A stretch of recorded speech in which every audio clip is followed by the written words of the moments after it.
Hey guys, this is Mr. Miles with UMAS Karate. I wanted to share with you guys today some of the things we teach in our classes about dealing with bullies. Now, of course, if somebody's being aggressive with you or you think that they're trying to hurt you, the first thing that you want to try to do is to get away from them. Stay out of that situation. Go find an adult or tell somebody what's going on.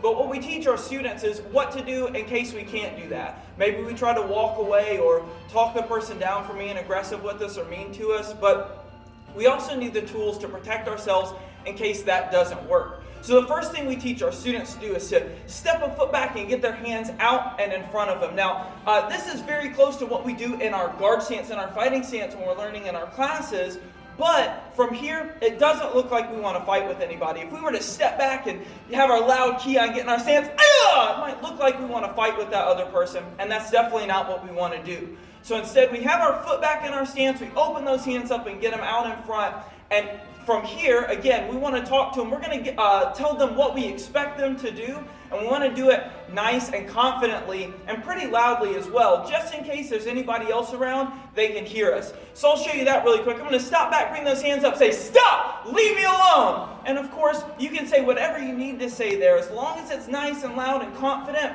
and you're telling them what you expect them to do. Now, of course, right there, if that person leaves you alone, you get out of there, you find an adult that you can get some help from and let them know what was going on. All right, but let's say we step back, we go, "Stop, leave me alone!" And that person doesn't leave us alone right away. What we learn to do next is to start to move away in our stance and keep those hands up and create some space. Now, if we can do that, we can continue to move like that until we feel like we're safe enough to turn around and go get some help.